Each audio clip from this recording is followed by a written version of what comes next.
കൂലിപ്പണിക്കാരൻ രാജൻ തൃശ്ശൂരിൽ നിന്നൊരു പണിക്കാരനെ കിട്ടി വാർക്കപ്പണിക്ക്. ഞാൻ തുറന്നു പറയട്ടെ, ഒരു കൂലിപ്പണിക്കാരൻ രാജൻ എന്ന വാക്ക് കേൾക്കുമ്പോൾ ഈ പാർട്ടി ഓഫീസിൽ നിന്ന് പറയാം, എനിക്ക് ആത്മാഭിമാനം വർദ്ധിക്കുന്നതല്ലാതെ ഒരു തരി പോലും അത് കുറഞ്ഞിട്ടില്ല. PC ജോഷിയുടെയും രാജേഷ് റാവുവിൻ്റെയും P കൃഷ്ണപിള്ളയുടെയും ഒക്കെ സ്മരണകൾ അടങ്ങുന്ന ഈ പാർട്ടി ഓഫീസിൽ നിന്ന് എന്നെ മന്ത്രിയായി ചുമതലപ്പെടുത്തി പറഞ്ഞു വിട്ട് 5 വർഷം കഴിഞ്ഞ് കയറി വരുമ്പോൾ മുതലാളി രാജൻ എന്ന പേര് കേട്ടില്ലല്ലോ. കൂലിപ്പണിക്കാരൻ രാജൻ എന്ന് പറയുന്നതിൽ ആത്മാഭിമാനമുള്ളയാളാണ് ഞാൻ എന്ന് ആവർത്തിച്ച് വികാരപരമായി തന്നെ പറയണം എന്നാണ് എനിക്കിഷ്ടം. എന്നെ നികൃഷ്ടനാക്കാനോ എന്നെ തള്ളിപ്പറയാനോ വേണ്ടിയാണല്ലോ കൂലിപ്പണിക്കാരൻ്റെ പേര് ഉപയോഗിച്ചത്. അപ്പോൾ കൂലിപ്പണിക്കാരനെ കുറിച്ച് പറയുന്നവൻ്റെ സങ്കല്പം എന്തായിരിക്കും? മന്ത്രി കെ രാജൻ ഇന്നൊരു വാർത്താ സമ്മേളനം നടത്തി. അതിൽ കേരളം ശ്രദ്ധിക്കേണ്ട പലതും ഉണ്ട് എന്ന് ഞങ്ങൾ കരുതുന്നു. കേരളം സൃഷ്ടിക്കാൻ പോകുന്ന അഭിമാനകരമായ ഒരു ആഗോള മാതൃകയാണ് വയനാട് ടൗൺഷിപ്പ്. അതിനെതിരെ ആരോപണങ്ങളുടെ പരമ്പര തന്നെ ഉണ്ടായി. ദുരന്തത്തിൽ മരിച്ച ഓരോ ആളെ മറവ് ചെയ്തപ്പോഴും സർക്കാർ 3.25 ലക്ഷം രൂപ വീതം എഴുതിയെടുത്തു. ദുരന്ത സ്ഥലത്ത് പൂപ്പൽ ബാധിച്ച ബ്രെഡ് വിതരണം ചെയ്തു. പിരിച്ച പണം മുഴുവൻ ദുരന്തബാധിതർക്കായി ചെലവിടുന്നില്ല. ടൗൺഷിപ്പിൽ പണിയാൻ പോകുന്ന വീടുകൾക്ക് തറയില്ല. ഇത്തരം ആരോപണങ്ങളൊക്കെ തെറ്റാണ് എന്ന് തെളിഞ്ഞു. ടൗൺഷിപ്പിലെ ഒരു വീട്ടിൽ വിള്ളൽ എന്ന ഏറ്റവും ഒടുവിൽ ഉയർന്ന ആരോപണവും വ്യാജം ആണ് എന്ന് നേരിട്ടിറങ്ങി തെളിയിച്ച് അതിൻ്റെ പേരിൽ പ്രതിപക്ഷത്തിൻ്റെ അധാർമികമായ ആക്രമണങ്ങൾ ഏറ്റുവാങ്ങിക്കൊണ്ടാണ് മന്ത്രി രാജൻ ഇന്ന് വികാരഭരിതമായ വാർത്താസമ്മേളനം നടത്തിയത്. ദുരന്തബാധിതരെ പുനരധിവസിപ്പിക്കുന്നതിൽ കേരളം ആഗോള മാതൃക തീർക്കുകയാണ് എന്ന് ചൂരൽമല ടൗൺഷിപ്പ് വഴി, ഒപ്പം വ്യാജ ആരോപണങ്ങൾ ഉയർത്തുന്നതിലും കേരളത്തിലെ ചിലർ ഒരു ആഗോള മാതൃക തീർക്കുകയാണ്. ഇന്ന് ഈ വിഷയത്തിൽ ചർച്ചയിൽ പങ്കെടുക്കുന്നത് CPIM നേതാവ് ഡോക്ടർ PK ഗോപൻ, വീക്ഷണത്തിൻ്റെ ഡെപ്യൂട്ടി എഡിറ്റർ CP രാജശേഖരൻ, ഒപ്പം തന്നെ നിരീക്ഷകനായ ഡോക്ടർ പ്രേംകുമാർ എന്നിവരാണ്. ഈ ചർച്ച ആരംഭിക്കുന്നത് PK ഗോപനിൽ നിന്നാണ്. മന്ത്രി രാജൻ്റെ വാർത്താ സമ്മേളനം, അതിൽ അദ്ദേഹം അഭിമാനത്തോടെ ആവർത്തിച്ചു പറഞ്ഞത്, മുമ്പും പറഞ്ഞിട്ടുള്ളതാണ്, വയനാട് അവിടെ തീർക്കുന്ന ടൗൺഷിപ്പ് ദുരന്ത ബാധിതരെ പുനരധിവസിപ്പിക്കുന്നതിൽ ഒരു ആഗോള മാതൃകയാണ്. അതിനെതിരെ സന്ദേശങ്ങൾ പരത്താതിരിക്കുക, അതിനെതിരെ വ്യാജ ആരോപണങ്ങൾ ഉന്നയിച്ച് ദുരന്തബാധിതരുടെ മനസ്സിൽ വിഷം കലർത്താതിരിക്കുക എന്നൊരഭ്യർത്ഥനയും ഈ കാര്യം പറഞ്ഞുകൊണ്ട് അദ്ദേഹം മുന്നോട്ട് വെച്ചു. അതിൽ പലതും, ആ പത്രസമ്മേളനത്തിൽ പലതും പറയുന്നുണ്ടെങ്കിലും ഇതാണ് അതിൻ്റെ മർമ്മമായി വരുന്നത് എന്ന് ഞാൻ കരുതുകയാണ്. PK ഗോപൻ, ആ വാർത്താ സമ്മേളനത്തിൻ്റെ ഒരു അന്തസ്സത്ത, അതിലേക്ക് വിരൽ ചൂണ്ടിക്കൊണ്ട് എന്താണ് പറയാനുള്ളത്? അതിലെനിക്ക് ആദ്യമായിട്ട് ശ്രീ കെ രാജൻ പല അഭിമാനത്തെക്കുറിച്ച് പറഞ്ഞു. ശ്രീ കെ രാജൻ റവന്യൂ വകുപ്പ് മന്ത്രിയായിരിക്കുന്ന കേരളത്തിൽ ഒരു പൗരനായിരിക്കാൻ കഴിഞ്ഞതിലുള്ള അഭിമാനം ഞാൻ ആദ്യമായിട്ട് പങ്കുവെക്കുകയാണ്. അത് ഞാൻ അദ്ദേഹത്തെ വ്യക്തിപരമായി അഭിവാദ്യം ചെയ്യുകയും ചെയ്യുന്നു. കാരണം ഒരു പ്രശ്നത്തെ അദ്ദേഹം വളരെ കൃത്യമായിട്ട് അഡ്രസ് ചെയ്തു. അദ്ദേഹത്തെ കൂലിപ്പണിക്കാരൻ എന്ന് വിളിച്ചപ്പോൾ സാധാരണ കോൺഗ്രസ് അത് അത്തരം പരാമർശങ്ങൾ നടത്തുന്നത് ആക്ഷേപകരമായിട്ടാണ്. അപ്പോൾ ആ പരാമർശത്തെ അഭിമാനമായിട്ട് ഏറ്റെടുത്തത് ഒരു മാർക്സിസ്റ്റ് സിദ്ധാന്തം അദ്ദേഹത്തിൻ്റെ മനസ്സിൽ കിടക്കുന്നത് കൊണ്ടായിരിക്കണം എന്ന് ഞാൻ കരുതുകയാണ്. കാരണം മാർക്സ് തൊഴിലാളിയെ നിർവചിച്ചത് ലോകത്ത് മറ്റൊരു വേദിയിൽ നിന്നും അല്ലെങ്കിൽ ഒരു നാവിൽ നിന്നും ഒരു ചിന്തയിൽ നിന്നും ഉണ്ടാകാത്ത രീതിയിലാണ് മാർക്സ് തൊഴിലാളി വർഗത്തെ നിർവഹിച്ചത്. സ്വന്തം ഉപജീവനാർത്ഥം അല്ലെങ്കിൽ തൻ്റെ ജീവസന്ധാരണത്തിന് വേണ്ടി തൻ്റെ അധ്വാനം മറ്റുള്ളവർക്ക് പ്രതിഫലമായി നൽകുന്നവരെയാണ് മാർക്സ് തൊഴിലാളിയായി കണ്ടത് എന്ന് മാത്രമല്ല, അതിനു മുമ്പുള്ള എല്ലാ പ്രത്യയശാസ്ത്രങ്ങളും അധ്വാനത്തിന് ഇതുപോലൊരു മഹത്വം കൊടുത്തിട്ടില്ല. ലോകത്തിൻ്റെ എല്ലാ വളർച്ചയ്ക്കും കാരണം നമ്മുടെ താജ്മഹൽ ആയിക്കൊള്ളട്ടെ, നമ്മുടെ പത്മനാഭസ്വാമി ക്ഷേത്രം ആയിക്കൊള്ളട്ടെ, ഈജിപ്ഷ്യൻ പിരമിഡ് ആയിക്കൊള്ളട്ടെ, ലോകത്തിൻ്റെ ഏത് നിർമ്മിതിയും, അത് ഈഫൽ ഗോപുരം ആയിക്കൊള്ളട്ടെ, വയലേലകളിലായിക്കൊള്ളട്ടെ, റെയിൽവേ ട്രാക്കുകളായിക്കൊള്ളട്ടെ, എന്തും നിർമ്മിക്കുന്നത് മനുഷ്യൻ്റെ അധ്വാനമാണ്. ആ അധ്വാനിക്കുന്നവരെയാണ് തൊഴിലാളികൾ എന്ന് പറയുന്നത്. അവർ കൂലി വാങ്ങിച്ചിട്ടാണ് തൊഴിൽ ചെയ്യുന്നത്. കൂലി വാങ്ങിക്കുന്നത് കൊണ്ട് തന്നെയാണ് മാർക്സിൻ്റെ ഭാഷയിൽ പറഞ്ഞാൽ അവർ തൊഴിലാളികളായി മാറുന്നത്. സ്വന്തം അധ്വാനം ഒരു ചരക്കാക്കിയിട്ട് അത് അവർ വിൽക്കുകയാണ്. ഈ ഒരു പ്രത്യയശാസ്ത്ര വിശകലനത്തിന് ഈ ഒരു അവസരം ഇതിൻ്റെ പേരിലെങ്കിലും ഉണ്ടായത് ഇടയ്ക്കിടയ്ക്ക് കേരളത്തിൽ ഇതൊക്കെ നല്ലതാണെന്നാണ് എനിക്ക് തോന്നുന്നത്. ഇത്തരം ചർച്ചകളെങ്കിലും ഉയർന്നു വരും അതിൻ്റെ ഭാഗമായിട്ട്. ഇവിടെ ശ്രീ കെ രാജൻ പറഞ്ഞൊരു കാര്യം, തന്നെ കൂലിപ്പണിക്കാരനായിട്ട് വിളിച്ചു, അല്ലെങ്കിൽ തന്നെ വാർക്കത്തൊഴിലാളിയായിട്ട് ഉപമിച്ചു. പകരം മറ്റൊരു പേരല്ലല്ലോ വന്നേ. 5 വർഷം കഴിയുമ്പോൾ ഒരു മുതലാളിയാണ് എന്ന രൂപത്തിൽ എന്നെ പറഞ്ഞില്ലല്ലോ എന്നുള്ളതാണ് അതിൻ്റെ ഏറ്റവും പ്രത്യേകതയുള്ളൊരു കാര്യം എന്ന് പറയുന്നത്. അപ്പോൾ ഇവിടെ ആക്ഷേപ വാക്കുകളായിട്ടാണ് അവരത് ഉപയോഗിച്ചത്. പിന്നെ സഖാവ് പിണറായിയെ ചെത്തുകാരൻ്റെ മകൻ ആക്ഷേപ വാക്കായിട്ടാണ് അവരുച്ചരിക്കുന്നത്. നമ്മുടെ ശൈലജ ടീച്ചറെ കുറിച്ച് പറഞ്ഞത് തയ്യൽ ടീച്ചർ എന്നാ. അപ്പോൾ തയ്യൽ എന്ന തൊഴിൽ മോശമാണ്, കൂലിപ്പണി മോശമാണ്. എനിക്ക് തോന്നുന്നത് ഈ കോൺഗ്രസിൻ്റെ പ്രവർത്തകരും അനുഭാവികളുമായിട്ടൊക്കെ നടക്കുന്ന കൂലിപ്പണിക്കാരായിട്ടുള്ള ഒരുപാട് പേരുണ്ടല്ലോ, അവരൊന്ന് ആലോചിക്കണം അവരെ എങ്ങനെയാണ് ഇവർ കാണുന്നത് എന്നുള്ളത്. എന്തോ ഒരു മോശക്കാരായിട്ടുള്ള ആളുകളായിട്ടാണ് അവരെ ഇവർ കൊണ്ടു നടക്കുന്നത് എന്നുള്ളത് അവർക്കും ആലോചിക്കാൻ പറ്റിയ ഇവരുടെ ഉള്ളിലിരിപ്പ് അങ്ങനെയാണല്ലോ. രാത്രിയിൽ നല്ല ഭക്ഷണം കഴിച്ച് നല്ല നിലാവ് ഉണ്ടാവുമ്പോൾ ഏത് നീലം ചാർത്തിയ കുറുക്കനും അറിയാതെ പോയിപ്പോകും. അതുകൊണ്ട് കോൺഗ്രസിൻ്റെ ഉള്ളിലിരിക്കുന്ന തൊഴിലാളി വിരുദ്ധത അല്ലെങ്കിൽ പണിയെടുക്കുന്നവരോടുള്ള അവമതിപ്പ് പുറത്തു വന്ന ഒരു സംഭവം കൂടിയാണിത്. അപ്പോൾ ഇങ്ങനെയുള്ള ആക്ഷേപങ്ങൾ ചൊരിയുക, എങ്ങനെ മുല്ലപ്പള്ളിയെ പോലെ അപകടകരമായി വലിയ വർത്തമാനം പറഞ്ഞ് ശീലിച്ചിട്ടില്ലാത്ത മുല്ലപ്പള്ളി പോലും കോൺഗ്രസിൻ്റെ പ്രസിഡന്റ് ആയപ്പോഴാണ് റോക്ക് ഡാൻസർ എന്ന് അദ്ദേഹം വിളിച്ചത് ആക്ഷേപകരമായിട്ടാണ്. പക്ഷെ പാശ്ചാത്യ രാജ്യത്ത് റോക്ക് ഡാൻസേഴ്സ് എന്ന് പറഞ്ഞു കഴിഞ്ഞാൽ വലിയ അഭിമാനമുള്ളൊരു പേരാണ്. അതുപോലെ കോവിഡ് റാണി അവരെന്താ ചെയ്തേ? അവർ ആ ജോലിയെ അന്താരാഷ്ട്ര നിലവാരത്തിലേക്ക് ഉയർത്തി. ഒരു ആരോഗ്യവകുപ്പ് മന്ത്രി ക്രൈസിസ് സമയത്ത് എങ്ങനെ മാതൃകാപരമായിട്ട് പ്രവർത്തിക്കണമെന്നുള്ളതിൻ്റെ തെളിവായിട്ട്, അതിൻ്റെ പരിച്ഛേദമായിട്ട് ശൈലജ ടീച്ചർ മാറി. അപ്പോൾ അവരെ വിളിച്ച 2 വാക്കുകൾ ഇതാണ്. അതുപോലെ പിണറായി വിജയൻ കേരളത്തിൻ്റെ മുഖ്യമന്ത്രി, ആരൊക്കെയാണ്? ഞങ്ങളെപ്പോലുള്ള അപ്രമാദികളായിട്ടുള്ള ആളുകൾ ഇരിക്കുന്ന സ്ഥലത്ത് ഒരു ചെത്തുകാരൻ്റെ മകൻ മുഖ്യമന്ത്രിയോ എന്ന ധ്വനിയിലാണ് അവർ സഖാവ് പിണറായിയെ ആക്ഷേപിച്ചത്. അതുപോലെ ശൈലജ ടീച്ചറുടെ തൊഴിൽ, അവർ കെമിസ്ട്രി ബിരുദാനന്തര ബിരുദമുള്ള ഒരാളാണ്. പക്ഷേ അവരും അത് അഭിമാനമായിട്ട് എടുത്തു. എനിക്ക് എന്തുകൊണ്ട് തയ്യൽ ടീച്ചർ എന്ന് പറഞ്ഞാൽ എൻ്റെ സംഘടനയിലും സമൂഹത്തിലുമൊക്കെ ഒരുപാട് തൊഴിലാളികൾ തയ്യൽ തൊഴിലാളികളായിട്ട് നടപ്പുണ്ട്, അപ്പോൾ എനിക്കതൊരു അഭിമാനമാണെന്ന് അവർ പറഞ്ഞു. ഇത് കമ്മ്യൂണിസ്റ്റുകാർക്കെതിരെ ഇത്തരം ആക്ഷേപം ഉന്നയിച്ചാൽ അവരത് അപമാനമായിട്ടല്ല എടുക്കുന്നത്, അഭിമാനമായിട്ടാണ് എടുക്കുന്നത്. ആ പാരമ്പര്യം ശ്രീ കെ രാജൻ കാത്തു സൂക്ഷിച്ചു എന്നുള്ളത് കൊണ്ടാണ് ഞാൻ ഈ ചർച്ചയുടെ തുടക്കത്തിൽ അദ്ദേഹത്തെ അഭിവാദ്യം ചെയ്തത്. അതുകൊണ്ട് ഇത്തരം പരാമർശങ്ങൾ നടത്തുന്നത് ഏത് ഘട്ടത്തിലാണെന്ന് ഓർക്കണം. ഇവരെ സംബന്ധിച്ച് ഇത്തരം പരാമർശമൊക്കെ ഇവർ നടത്തുന്നത് അവർക്ക് അസ്വസ്ഥത കൊള്ളുമ്പോൾ, അവർക്ക് നിൽക്കക്കള്ളിയില്ലാതെ വരുമ്പോൾ ആളുകളെ അപമാനിക്കുക എന്നുള്ളത്. ഞാൻ ആ സംഭവത്തിൻ്റെ മെറിറ്റിലേക്ക് ആദ്യഘട്ടത്തിൽ കടക്കുന്നില്ല. അത് ഇപ്പോൾ കേരളം നന്നായിട്ട് ബോധ്യപ്പെട്ട കാര്യമാണ് ആ സംഭവത്തിൻ്റെ മെറിറ്റ്. പക്ഷേ ഇതോടനുബന്ധിച്ച് നമ്മൾ ഒരു മാധ്യമ പ്രവർത്തക ആ ചൂരൽമല ദുരന്തവുമായി ബന്ധപ്പെട്ട് ഒരു അവമതിപ്പുണ്ടാക്കിയത് നമ്മൾ കണ്ടതാണ്. അതിൽ നടത്തിയ ഒരു പ്രയോഗം നാടകം കളി ഒരമ്മയെക്കുറിച്ച് പറഞ്ഞ അങ്ങനെയാണ്. ഇതൊരു പേരിൻ്റെ പരാമർശമാണെങ്കിൽ ഒരു പ്രവൃത്തിയാണ് അവർ അതിലൂടെ ആക്ഷേപിക്കാൻ പരിശ്രമിച്ചത്. ഇത് കോൺഗ്രസ് ചിന്താഗതിയായാൽ അല്ലെങ്കിൽ RSS ചിന്താഗതിയായാൽ വരുന്നൊരു പ്രശ്നമാണിത്.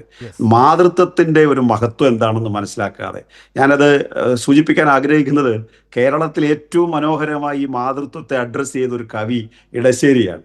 ഇടശ്ശേരിയുടെ പൂതപ്പാട്ട് തന്നെ മലയാളിക്ക് പകർന്നു കൊടുത്ത ഒരു ചാരുതയുണ്ട്. മാതൃത്വത്തിൻ്റെ അനിർവചനീയമായിട്ടുള്ള ഒരു ചാരുത ഇടശ്ശേരി പകർന്നു കൊടുത്തിട്ടുണ്ട്. അങ്ങനെ എഴുതാൻ പോയ കുഞ്ഞ് നഷ്ടപ്പെടുന്നു. ആ കുഞ്ഞിനെ മോഷ്ടിച്ചുകൊണ്ട് പോകുന്നത് പൂതമാണ്. ആ പൂതത്തെ തിരക്കി അമ്മ ചെല്ലുന്നു. അമ്മയും പൂതവുമായിട്ട് വലിയ സംവാദവും വാഗ്വാദവും ഒക്കെ നടക്കുന്നു. ആ വാഗ്വാദത്തിനൊടുവിൽ അമ്മയെ തണുപ്പിക്കാൻ വേണ്ടി ഒരു കുന്നോളം പൊന്നെടുത്ത് കൊടുക്കുകയാണ് അമ്മയുടെ മുമ്പിൽ. അപ്പം അമ്മ പറയുകയാണ്, എനിക്ക് ഈ പൊന്നിനേക്കാൾ അതിലും മേലെയാണ് എനിക്ക് എൻ്റെ പൊന്നോമന, എനിക്ക് എൻ്റെ കുഞ്ഞിനെ തിരികെ തരിക നീ എന്ന് പറയുന്ന ഒരു അമ്മയെ എടശ്ശേരി അവതരിപ്പിക്കുന്നുണ്ട്. അപ്പോൾ മാതൃത്വത്തിൻ്റെ മഹനീയമായൊരു മാതൃകയാണ്. 3 കുഞ്ഞുങ്ങൾ മലവെള്ളപ്പാച്ചിലിൽ ഒലിച്ചുപോയ ഒരമ്മ നാടകം കളിക്കാൻ കൂട്ടുനിൽക്കുന്നു എന്ന് വരെ പറയേണ്ടി വരുന്ന സാഹചര്യം കേരളത്തിലൊരു മാധ്യമ പ്രവർത്തക നടത്തി എന്നുള്ളത് നമ്മൾ കാണണം. എന്തിനു വേണ്ടി? കോൺഗ്രസിന് വേണ്ടി വക്കാലത്തെടുക്കുന്നതിൻ്റെ ഭാഗമായി ചെയ്തതാണ്. ഇങ്ങനെ ഒരുപാട് ആക്ഷേപങ്ങൾ കേട്ടിട്ട് ഇത്തരം പരാമർശങ്ങൾ ഒരുപാട് നടത്തി ഈ കൊണ്ടുവന്ന ആക്ഷേപങ്ങൾ മുഴുവൻ തകർന്ന് തരിപ്പണമായി. നേരത്തെ അങ്ങ് ശ്രീ ചന്ദ്രശേഖരൻ സൂചിപ്പിച്ചതുപോലെ തന്നെ ബ്രെഡിൽ പൂപ്പൽ വന്നു എന്ന് പറഞ്ഞൊരു ആക്ഷേപം കൊണ്ടുവരിക, ശവമടക്കിന് 75,000 രൂപ എഴുതിയെടുക്കാൻ പോകുന്ന ആക്ഷേപം കൊണ്ടുവരിക, എന്നെല്ലാം പറഞ്ഞ് എന്തെല്ലാം ആക്ഷേപമാണ് കൊണ്ടുവന്നത്. സകലതും പൊളിഞ്ഞു പാളീസായിപ്പോയി. എന്തുകൊണ്ടാണ് ഇത്? ഒരു മുതലാളിത്ത രാജ്യത്ത് ഒരു സ്റ്റേറ്റ് അന്തർദേശീയ നിലവാരമുള്ള ഒരു റീഹാബിലിറ്റേഷൻ വർക്ക് പൂർത്തിയാക്കി. ഒരു പക്ഷേ ആഗോള തലത്തിൽ എനിക്ക് തോന്നുന്നത് മുരളി തുമ്മാരുകുടിയെപ്പോലുള്ള ആളുകൾ, അമർത്യ സെന്നിനെ പോലുള്ള ആളുകളൊക്കെ ഇത് മനസ്സിലാക്കിയിട്ട് അന്താരാഷ്ട്ര നിലവാരത്തിൽ ഇത് ചർച്ച ചെയ്യും. എങ്ങനെയാണ് മുരളി തുമ്മാരുകുടിക്ക് അഭിമാനിക്കാം ജനീവയിലൊക്കെ പോയിട്ട് എൻ്റെ നാട്ടിൽ വൻകിട മുതലാളിത്ത രാജ്യങ്ങളിൽ സ്വീകരിക്കാത്തൊരു സമീപനം ഒരു ഡിസാസ്റ്ററുമായി ബന്ധപ്പെട്ട് എൻ്റെ നാട്ടിൽ സ്വീകരിച്ചു. ഇത് ആഗോള മാതൃകയാണ്. നോക്കൂ, 410 വീടുകൾ, അവിടെ septic tank, septage treatment plant, അവിടെ കുടിവെള്ള ടാങ്കുകൾ, അവിടെ അംഗൻവാടികൾ, അവിടെ റോഡുകൾ, അവിടെ ഗാർഡൻ, അവിടെ ലൈബ്രറികൾ, അവിടെ തൊഴിൽ കേന്ദ്രങ്ങൾ, അവിടെ തൊഴിൽ പരിശീലന കേന്ദ്രങ്ങൾ, ഒരു ടൗൺഷിപ്പ്. ഇങ്ങനെ അത്യന്തം മാതൃകാപരമായ ഒരു പ്രവൃത്തി എത്ര നാളുകൾ കൊണ്ടാണ്? ശ്രീ ചന്ദ്രശേഖരൻ ഒരുപക്ഷെ വീട് പണിഞ്ഞു കാണും. ഇവിടെ ഈ പാനലിൽ പങ്കെടുക്കുന്ന എൻ്റെ ബഹുമാന്യ സുഹൃത്ത് രാജശേഖര സാർ വീട് പണിഞ്ഞിട്ടുണ്ടാകും. ഡോക്ടർ പ്രേംകുമാർ വീട് പണിഞ്ഞിട്ടുണ്ടാകും. എത്ര നാളെടുക്കും ഒരു വീട് പണിയാൻ? 4-5 മാസമായാലും ഇത് പണി തുടങ്ങിയിട്ട് 65 ലക്ഷം സ്ക്വയർ ഫീറ്റ് പണിഞ്ഞു തീരണം, 410 വീട് പണിഞ്ഞു തീരണം. ചുരുങ്ങിയ മാസങ്ങൾ കൊണ്ട് ലോകോത്തര നിലവാരം തെളിയിച്ച ഊരാളുങ്കൽ ലേബർ കോൺട്രാക്ട് സൊസൈറ്റി, അവരെ ആക്ഷേപിക്കുക. ഇത് എവിടെ ചെന്ന് അവസാനിക്കും എന്നുള്ളതാണ് നമ്മൾ ചർച്ച ചെയ്യേണ്ടത്. അതുകൊണ്ട് ഇത്തരം വ്യക്തിപരമായ ആക്ഷേപങ്ങൾ തൊഴിലിനെ ബന്ധപ്പെടുത്തി നടത്തുന്നത് ഈ സംഭവത്തോടു കൂടിയെങ്കിലും കേരളത്തിൽ അവസാനിപ്പിക്കണം. അതിനിതൊരു പാഠമാകണം എന്നുള്ളതാണ് എനിക്ക് പറയാനുള്ളത്. CP, അങ്ങ് ഒരു മുതിർന്ന പത്രപ്രവർത്തകനാണ്. ഇങ്ങനെ ഒരു ആരോപണം ഉയർന്നു വന്നു. വയനാട് ടൗൺഷിപ്പിൽ, പണിയുന്ന ടൗൺഷിപ്പിൽ ഒരു വീട്ടിൽ വിള്ളൽ കണ്ടു എന്നൊരു ആരോപണം ഉയർന്നു വന്നു. അതിൽ മന്ത്രി അത് തെറ്റാണ് എന്ന് പറഞ്ഞുകൊണ്ട് അവിടെ ചെന്ന് അത് ഉരച്ച് കാണിച്ചു കൊടുത്തു. അതിനോട് പ്രതികരിക്കാം, അവിടെ വിള്ളൽ തന്നെയാണ് എന്ന് വാദിക്കാം. പക്ഷേ ഉണ്ടായത് അദ്ദേഹത്തെ അപകീർത്തിപ്പെടുത്തുന്ന, അദ്ദേഹത്തെ ഇകഴ്ത്തുന്ന, വ്യക്തിത്വ ഹത്യ നടത്തുന്ന പരാമർശങ്ങളാണ്. അത് ഏതെങ്കിലുമൊക്കെ ചില സോഷ്യൽ മീഡിയ ഹാൻഡിൽ അവിടെ നിന്നൊക്കെ ഉണ്ടായി എന്നല്ല, ഏതെങ്കിലും തലത്തിലുള്ള പ്രവർത്തകരിൽ നിന്നുണ്ടായി എന്നല്ല. അത് കോൺഗ്രസിൻ്റെ ഒക്കെ സമുന്നത നേതാക്കൾ തന്നെ അത് പങ്കിടുക ഉണ്ടായി. നാടകം എന്നാണ് പ്രതിപക്ഷ നേതാവ് അതിനെ വിശേഷിപ്പിച്ചത്. ഒപ്പം തന്നെ നിർമ്മാണത്തിൽ ഗുരുതരമായ ക്രമക്കേടുകൾ ഉണ്ട് എന്നും അദ്ദേഹം പറഞ്ഞു. ഒരു ബിൽഡിംഗ് പണിക്കാരനെ കിട്ടിയിരിക്കുന്നു കേരളത്തിന് എന്നാണ് യുവമുഖമായ ചാണ്ടി ഉമ്മൻ പറഞ്ഞത്. അപ്പോൾ ഒരു തലമുറയിലെ നേതാക്കൾ മാത്രമല്ല, അടുത്ത തലമുറയിലെ നേതാക്കളും അത് പറയുന്ന തരത്തിലേക്ക് എത്തി. ഇത്തരത്തിൽ നമ്മുടെ രാഷ്ട്രീയ സംവാദങ്ങൾ ജീർണിക്കുന്ന ഒരു കാഴ്ചയാണ് എന്ന് ആളുകളെ കൊണ്ട് പറയിക്കേണ്ട കാര്യമുണ്ടായിരുന്നു. വസ്തുതാപരമായി ഉള്ള വിമർശനം ഉന്നയിക്കാൻ പ്രതിപക്ഷത്തിന് ബാധ്യതയുണ്ട്. അതിൽ ചിലപ്പോൾ തിരിച്ചടികൾ ഒക്കെ ഉണ്ടാകാം. അതിന് നേരിട്ട് മുന്നോട്ട് പോകാനും ഉള്ളൊരു ആനുകൂല്യം, രാഷ്ട്രീയ ആനുകൂല്യം ജനങ്ങൾ കൊടുക്കുകയും ചെയ്യും. പ്രതിപക്ഷം ഒരു വിമർശനം ഉന്നയിച്ചതിൻ്റെ പേരിൽ ഇങ്ങനെ ഉണ്ടായാൽ എന്തുകൊണ്ടാണ് ഇത്തരത്തിലുള്ളൊരു പരാമർശം നടത്തേണ്ടി വന്നത്? മന്ത്രി നടത്തിയ വൈകാരികമായ പ്രതികരണത്തിന് ശേഷമെങ്കിലും ഇത്തരത്തിലല്ല പെരുമാറേണ്ടത് എന്നൊരു അഭിപ്രായം കോൺഗ്രസിൽ എവിടെയെങ്കിലും ഒക്കെ ഉണ്ടോ? CP. പ്രിയപ്പെട്ട NB, എൻ്റെ പ്രിയ സുഹൃത്ത് ഡോക്ടർ PK ഗോവൻ പറഞ്ഞു നിർത്തിയെടുത്തുനിന്ന് തന്നെ ഞാൻ തുടങ്ങാം. ശ്രീ ഗോവൻ ലൈബ്രറി കൗൺസിലിൻ്റെ ജില്ലാ പ്രസിഡൻ്റായിട്ടിരുന്ന ആളാണ്. കൊല്ലം ജില്ലാ പഞ്ചായത്തിൻ്റെ പ്രസിഡൻ്റായിട്ടിരുന്ന ആളാണ്. അദ്ദേഹം ഒരേ സമയം വലിയ രാഷ്ട്രീയ നേതാവും, യുവതലമുറയിൽപ്പെട്ട വലിയ രാഷ്ട്രീയ നേതാവും, അതേസമയം തന്നെ വലിയ സാംസ്കാരിക രംഗത്ത് അറിയപ്പെടുന്ന ഒരു എഴുത്തുകാരനും നല്ല ഒരു ഇടപെടുന്ന, വളരെ മനോഹരമായി സംസാരിക്കുന്ന ഒരാളുമാണ്. അദ്ദേഹം നടത്തിയ രാഷ്ട്രീയമായ പരാമർശങ്ങളോടെ എനിക്ക് ചില കാര്യങ്ങളിൽ വിയോജിപ്പുണ്ട്. പ്രത്യേകിച്ചും തൊഴിലാളികളെ കുറിച്ചൊക്കെ പറഞ്ഞ കാര്യങ്ങളിൽ എനിക്ക് വിയോജിപ്പുണ്ട്. ആ വിയോജിപ്പ് അവിടെ നിർത്തിക്കൊണ്ട് തന്നെ ഞാൻ നേരിട്ട് വിഷയത്തിലേക്ക് കടക്കാനാണ് ഞാൻ ആഗ്രഹിക്കുന്നത്. എന്താണ് മുണ്ടക്കൈ ചൂരൽമലയിൽ സംഭവിച്ചത്?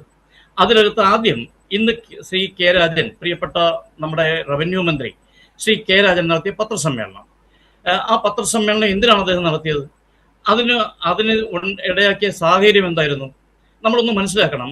ശ്രീ കെ രാജൻ AIYF-ന്റെ ഒരു നേതാവല്ല, അദ്ദേഹം AISF-ന്റെ നേതാവുമല്ല, അദ്ദേഹം CPI-യുടെ പോലും നേതാവല്ല. അദ്ദേഹം കേരളത്തിന്റെ ബഹുമാനപ്പെട്ട റവന്യൂ മന്ത്രിയാണ്. ഏതെങ്കിലും ഒരു രാഷ്ട്രീയ പ്രവർത്തകനാണെങ്കിൽ അദ്ദേഹം ചൂരൽമലയിൽ പോയി എന്തെങ്കിലും തകരാറ് കണ്ടെത്തിയ ഒരു വീടിന്റെ അകത്ത് കയറി അദ്ദേഹം ഒരു മേശയുടെ പുറത്ത് കയറി അവിടെ വരച്ച് കാണിക്കുകയോ എന്ത് കാണിച്ചാലും നമുക്ക് ക്ഷമിക്കാം. അദ്ദേഹം പോയത് രഹസ്യമായിട്ടുമല്ല, അദ്ദേഹം മാധ്യമങ്ങളുടെ പിന്തുണയോടെ മാധ്യമ സംഘങ്ങളെ കൂട്ടി മാധ്യമങ്ങൾക്കൊപ്പമാണ് അദ്ദേഹം അവിടെ പോയത്. അദ്ദേഹം ഒരു റവന്യൂ മന്ത്രി എന്ന നിലയിൽ അദ്ദേഹം ആ നിലവാരത്തിൽ പ്രവർത്തിക്കേണ്ടതായിരുന്നോ അതെന്ന് ഒരു മാധ്യമ പ്രവർത്തകൻ, ഒരു വലതുപക്ഷ മാധ്യമ പ്രവർത്തകൻ എന്ന നിലയിൽ എനിക്ക് സംശയമുണ്ട്. കാരണം കേരളത്തിലെ എണ്ണം പറഞ്ഞ നേതാക്കന്മാർ ഇരുന്ന വകുപ്പാണ് റവന്യൂ വകുപ്പ്. ശ്രീമതി KR ഗൗരിയമ്മ, ശ്രീ KM മാണി തുടങ്ങിയ ലബ്ധപ്രതിഷ്ഠരായ വളരെ മുതിർന്ന നേതാക്കന്മാർ ദീർഘകാലം കൈകാര്യം ചെയ്ത ഒരു വകുപ്പ്. ശ്രീ കെ രാജന് തൊട്ടു മുമ്പ് പുതുതലമുറയിൽപ്പെട്ട ശ്രീ അടൂർ പ്രകാശ് ഇരുന്ന വകുപ്പ്. തീർച്ചയായിട്ടും ശ്രീ കെ രാജന്റെ കഴിവിലോ അദ്ദേഹത്തിന്റെ ഭരണത്തിലോ ഒന്നും ഞാൻ കുറച്ച് കാണുന്നില്ല. പക്ഷേ ഒരു കേരളം കണ്ട ഏറ്റവും വലിയ ഒരു ദുരന്ത മേഖലയിൽ, ഒരു ദുരന്ത സ്ഥലത്ത്, അതും കേരളത്തിൽ നിയമസഭാ തെരഞ്ഞെടുപ്പ് കഴിഞ്ഞതിന് തൊട്ട് പിറകിന് നിയമസഭാ തെരഞ്ഞെടുപ്പിന്റെ ചിട്ടവട്ട അല്ലെങ്കിൽ അതിന്റെ നിയമപരിധിക്കുള്ളിൽ നിന്നുകൊണ്ട് അതിന്റെ എന്താണ് അതിന്റെ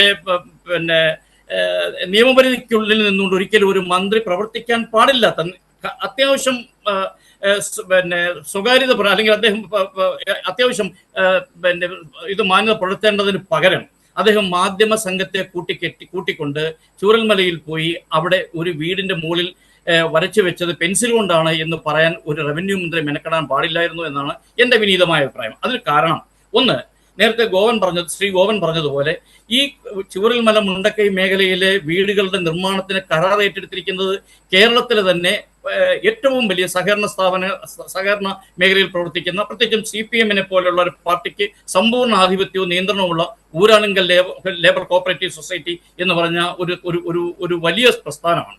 രണ്ട്, അവർക്ക് എന്തെങ്കിലും തരത്തിലുള്ള പാളിച്ചകൾ പറ്റിയിട്ടുണ്ടെങ്കിൽ അത് നോക്കിക്കണ്ട് നടത്തുന്നതിന് അല്ലെങ്കിൽ അതിനകത്ത് അവരെ തിരുത്തുന്നതിന് കിഫ്കോൺ എന്ന് പറഞ്ഞ ഒരു ഏജൻസി അല്ലെങ്കിൽ ഒരു എഞ്ചിനീയറിംഗ് ഗ്രൂപ്പ് തന്നെയുണ്ട്.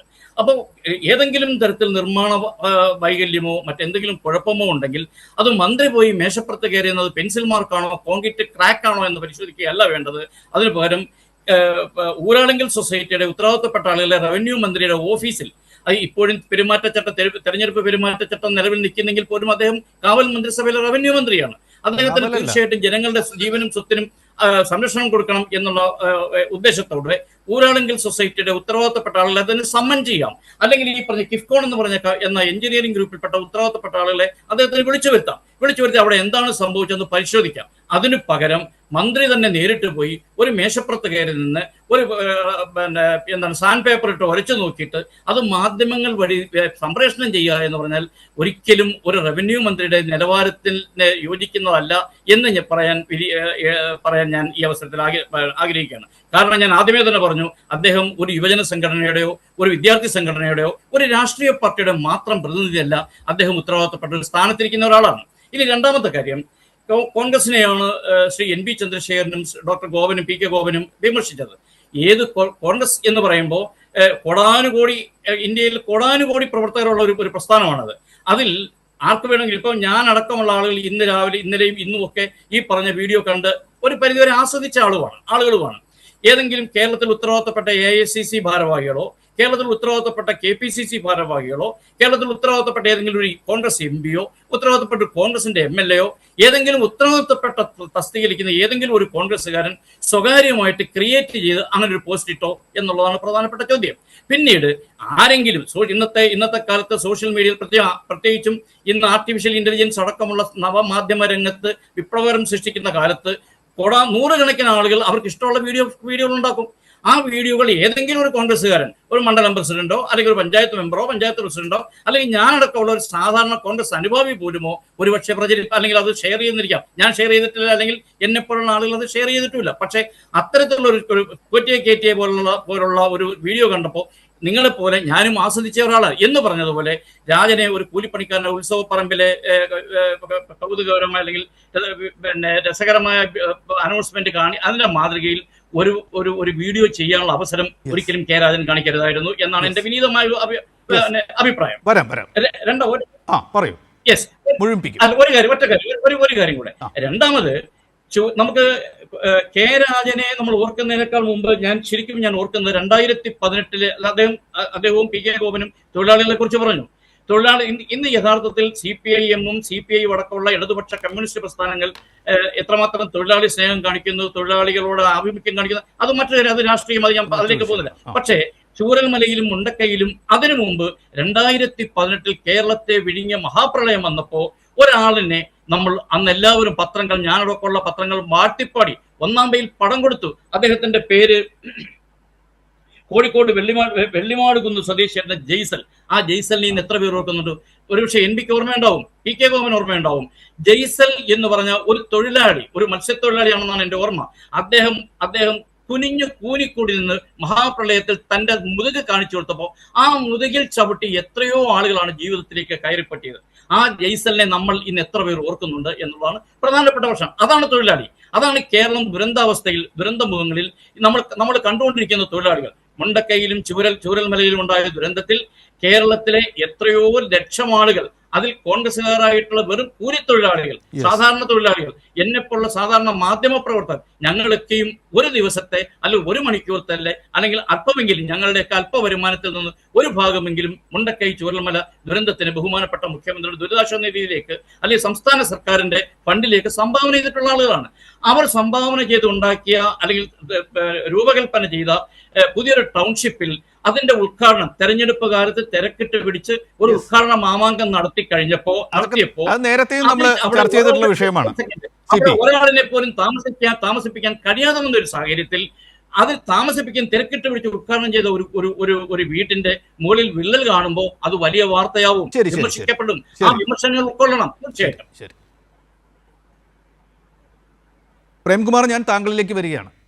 ഇപ്പോൾ കോൺഗ്രസിൻ്റെ വശത്ത് നിന്ന് സംസാരിച്ച CP നിരീക്ഷിച്ച കാര്യങ്ങൾ താങ്കൾക്ക് മുന്നിലുണ്ട്. താങ്കൾ ഇതിനോട് എങ്ങനെയാണ് പ്രതികരിക്കുന്നത് എന്ന് ചോദിക്കുന്നതോടുകൂടി ഞാൻ കൂട്ടിച്ചേർക്കുന്നത് എന്താണെന്ന് വെച്ചാൽ, VD സതീശനെ പോലെ ഉള്ള ഒരു നേതാവും ഇതിൽ നാടകം ആരോപിച്ചിരുന്നു. നാടകമാണ് ഇദ്ദേഹം നടത്തിയത് എന്ന് ആരോപിച്ചിരുന്നു. അത്തരത്തിലുള്ളൊരു പരാമർശമാണോ വേണ്ടത്? അവിടെയുള്ളത് വിള്ളൽ തന്നെയാണ് എങ്കിൽ അത് അങ്ങനെ തന്നെ പറയുകയും സ്ഥാപിക്കുകയും ചെയ്തുകൊണ്ട് ഇതേക്കുറിച്ച് അഭിപ്രായം പ്രകടനം നടത്താമായിരുന്നല്ലോ. അത് ഉണ്ടായിട്ടില്ല. അവിടെ വിള്ളൽ തന്നെയാണ്, മന്ത്രി പറയുന്നത് വസ്തുതാ വിരുദ്ധമാണ് എന്നൊരു വാദം പ്രതിപക്ഷത്ത് നിന്ന് വന്നിട്ടില്ല. പകരം അത് തങ്ങളുടെ മുഖം മൂടി കീറും വിധം തുറന്നു കാണിച്ചൊരു മനുഷ്യനെ ഇത്തരത്തിൽ നാടകക്കാരൻ, വാർക്കപ്പണിക്കാരൻ, കൂലിക്കാരൻ എന്നൊക്കെ, അതൊന്നും ആക്ഷേപപദങ്ങളല്ല, ആക്ഷേപപദങ്ങളായിട്ട് രാജൻ സ്വീകരിക്കുന്നുമില്ല. പക്ഷേ ആക്ഷേപപദങ്ങളാണ് എന്ന് ധരിച്ചു വശായിക്കൊണ്ട് അത്തരത്തിൽ പറഞ്ഞുകൊണ്ടിരിക്കുന്നു. അത് വന്നത് സോഷ്യൽ മീഡിയയിലെ ഫലിത ദൃശ്യങ്ങളിലല്ല, അത് വന്നത് ഉത്തരവാദപ്പെട്ട നേതാക്കളുടെ ചുണ്ടുകളിൽ നിന്നാണ്. ചുണ്ടുകൾക്ക് വിശേഷണമില്ല. പ്രേംകുമാർ, അങ്ങനെയാണ് കാണുന്നത്. താങ്കൾ ഒരു നിരീക്ഷകൻ എന്ന നിലയ്ക്ക് ഇതിനോട് എങ്ങനെ പ്രതികരിക്കുന്നു? അത് MPC ഈ വിഷയവുമായി ബന്ധപ്പെട്ട് കോൺഗ്രസ്സുകാരോടും മനുഷ്യപ്പറ്റി തീണ്ടിയിട്ടില്ലാത്ത മാധ്യമ പ്രവർത്തകരോടും തർക്കിക്കുകയേ വേണ്ട എന്ന് തീരുമാനിച്ചിരിക്കുന്ന ഒരാളാണ് ഞാൻ. പക്ഷേ ഡോക്ടർ ഗോപൻ സംസാരിച്ചതിന് ശേഷം കോൺഗ്രസിന്റെ ആളാണ് പറഞ്ഞതെന്നുള്ളതും അദ്ദേഹത്തിന്റെ വർത്തമാനം കേൾക്കുമ്പോൾ മനുഷ്യന് സത്യം പറഞ്ഞാൽ തൊലി ഉരിഞ്ഞു പോവുകയാണ്. ഇത്രയും ഉള്ളുപ്പില്ലാതായി പോവും മനുഷ്യന്മാരെന്നുള്ള കാര്യത്തിൽ. എന്താണെന്നറിയോ, ഇവരുടെ അഖിലേന്ത്യാ നേതാക്കന്മാരായിട്ടുള്ള രാഹുൽ ഗാന്ധിയും പ്രിയങ്ക ഗാന്ധിയും വന്നിട്ട് 140-ലധികം ആളുകൾക്ക് നിങ്ങൾക്ക് വീട് വെച്ച് തരാമെന്ന് പറഞ്ഞിട്ട് നാട്ടുകാരുടെ കയ്യിൽ നിന്ന് കാശ് പിരിച്ച് കല്ലിട്ട് പോയിട്ട് ഇന്നേക്ക് 52-ാം ദിവസമാണ്. ആ കല്ലിന് മേൽ ഒരു കല്ലെടുത്ത് വെച്ചിട്ടില്ല. അവിടെ ക്രിക്കറ്റ് കളിച്ചോട്ടെ, പോത്തിനെ വളർത്തിക്കോട്ടെ എന്ന് ചോദിച്ച ആളുകൾ DCC ഓഫീസിലേക്ക് വിളിക്കുന്ന ദിവസമാണ് കോൺഗ്രസിന്റെ വക്താവായി വന്നുകൊണ്ട്, കോൺഗ്രസിന്റെ വലിയ തിയറിസ്റ്റായി വന്നുകൊണ്ട് ലവലേശം ഉളുപ്പില്ലാതെ രാജൻ മിനിസ്റ്റർ അവിടെ ചെന്ന് ആ എഴുതിയത് വരച്ചത് വരെയാണോ എന്ന് നോക്കിയതിനെ അംഗീകരിക്കാൻ പറ്റില്ല എന്ന് പറയുന്നത്. ഞാൻ കേട്ടിട്ടുണ്ട് പണ്ട് അടിയന്തരാവസ്ഥ കാലത്തൊക്കെ ഇത്രയും ക്രൂരമായി മനുഷ്യപ്പറ്റില്ലാതെ കോൺഗ്രസ്സുകാർ പെരുമാറിയിരുന്നു എന്നുള്ളത്. എനിക്ക് നേരെ അനുഭവം ഇല്ലാത്തതുകൊണ്ട് ഞാൻ വിശ്വസിച്ചിരുന്നില്ല. 2018 പ്രളയത്തിന്റെ കാലത്ത് പരട്ട സംഖ്യകൾ മാത്രം പറഞ്ഞിരുന്ന വർത്തമാനം, മനുഷ്യപ്പറ്റില്ലാത്ത വർത്തമാനം ഇന്ന് പറയുന്ന അവസ്ഥയിലേക്ക് എത്തിയിട്ടുണ്ട് കോൺഗ്രസ്സുകാരെ. നമുക്ക് ഓർമ്മയുണ്ട്, അന്ന് 2018 പ്രളയം നടക്കുമ്പോൾ ബീഹാറിൽ നിന്ന് വന്ന ഒരു മലയാളി, അയാൾ മലയാളിയാണ്, തൃശ്ശൂരുകാരനാണ്, CMDRF-ലേക്ക് ഫണ്ട് കൊടുക്കരുതെന്ന് പറഞ്ഞിരുന്നു.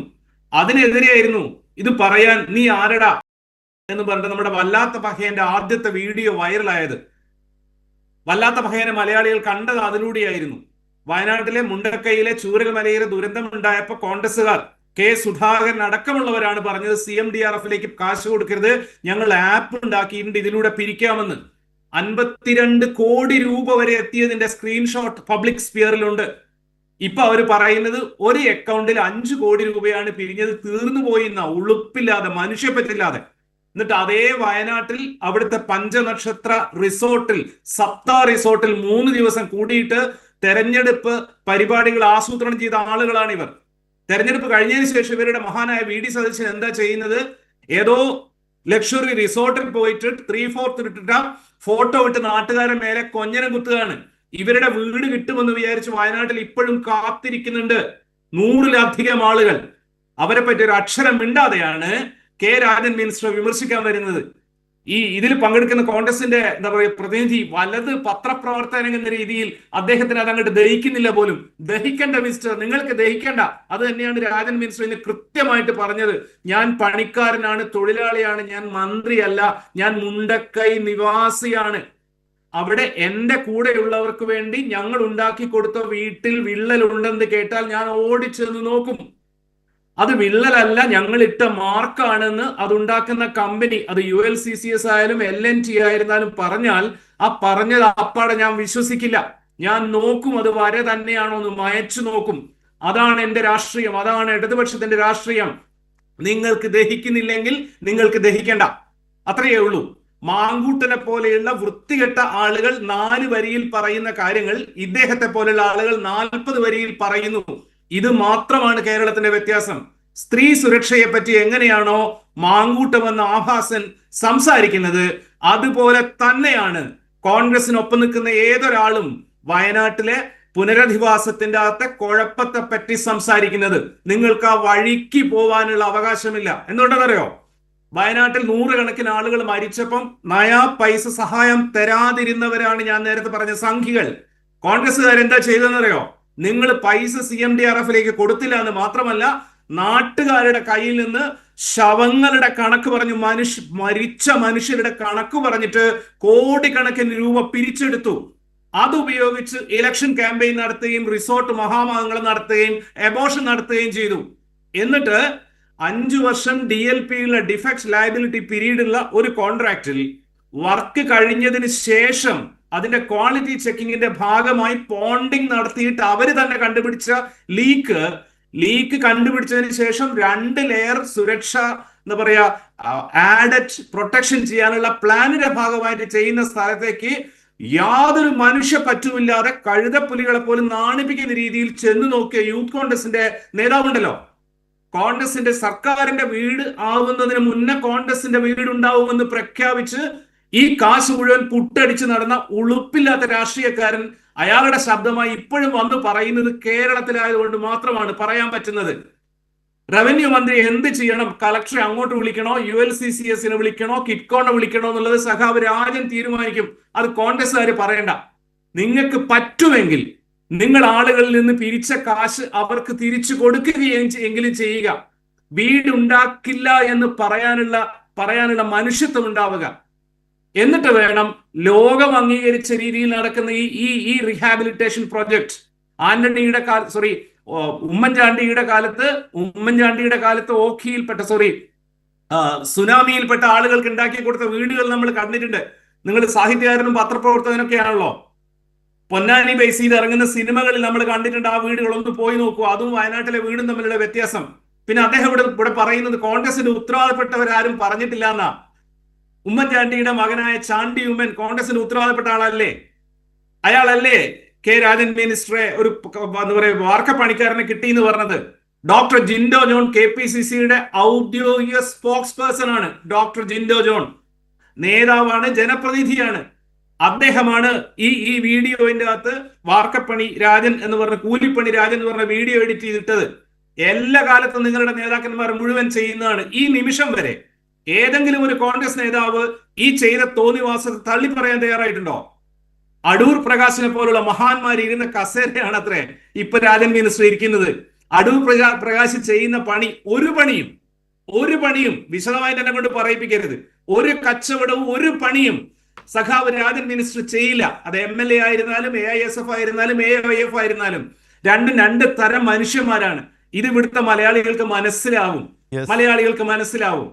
പിന്നെ മുണ്ടക്കൈയിലും ചൂരൽമയിലും ഉണ്ടാക്കുന്ന 400-ലധികം വീടുകളിൽ ഇനിയും പ്രശ്നങ്ങൾ ഉണ്ടാവും. അവിടെ ലീക്കേജിന്റെ പ്രശ്നം ഉണ്ടാവും, കറണ്ടിന്റെ പ്രശ്നം ഉണ്ടാവും, മഴയുടെ പ്രശ്നം ഉണ്ടാവും. കാരണം അത് വീടുകളാണ്. ഏത് വീട്ടിലും ഉള്ളതുപോലുള്ള പ്രശ്നങ്ങൾ അവിടെ ഉണ്ടാവും. അത് ഇല്ലാതിരിക്കാൻ വേണ്ടിയിട്ടാണ്, അതിനെ തടയാൻ വേണ്ടിയിട്ടാണ് 5 വർഷം ഡിഫക്ട് ലയബിലിറ്റി പീരീഡോടെ അവിടെ വീട് വെച്ചിരിക്കുന്നത്.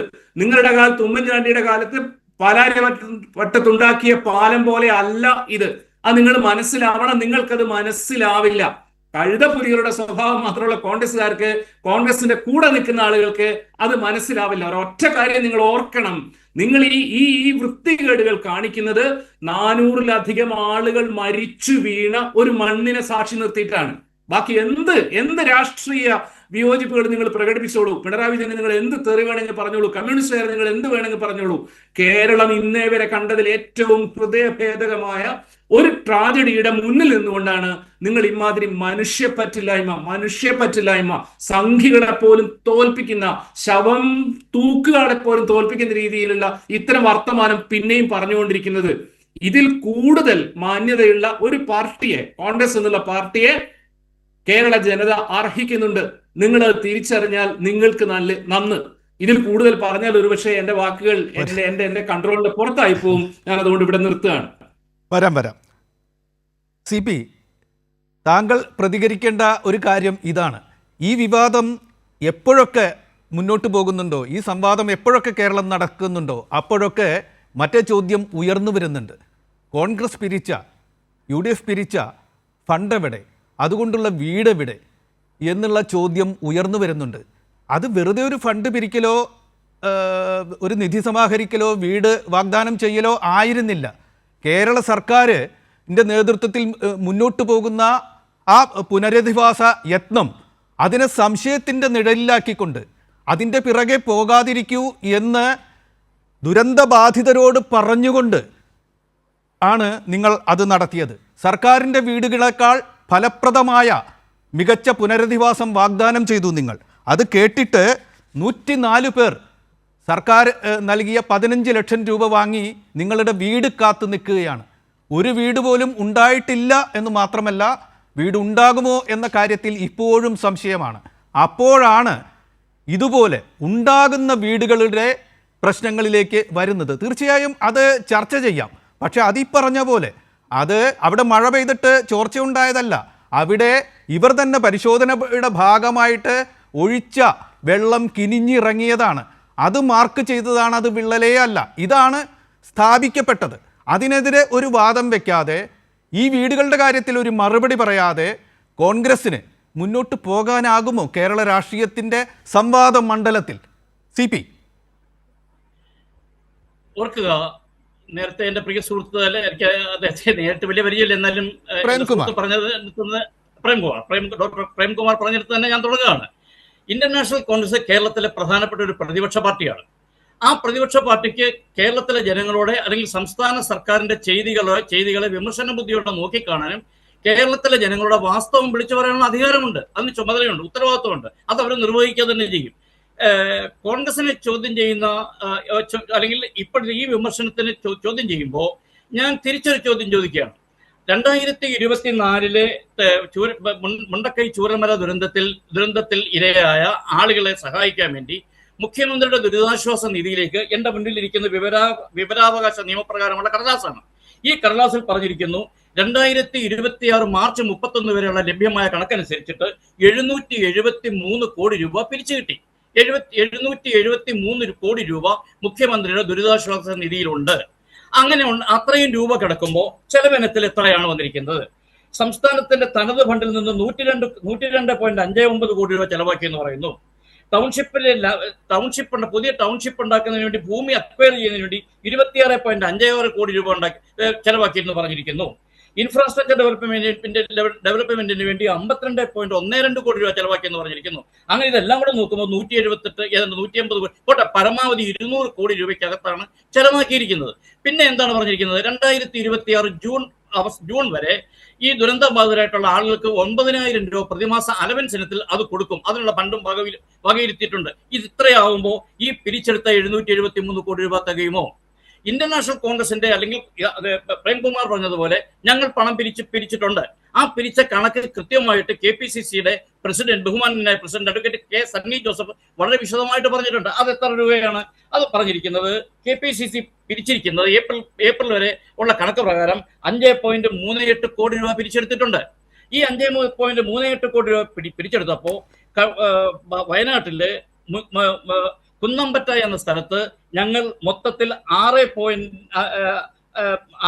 ഘട്ടത്തിൽ 3.68 കോടി രൂപ മുടക്കി 3.25 ഏക്കർ സ്ഥലവും, 2ാം ഘട്ടത്തിൽ 2.59 കോടി രൂപ മുടക്കി 2.15 ഏക്കർ സ്ഥലവും വിലയ്ക്ക് വാങ്ങിയിട്ടുണ്ട്.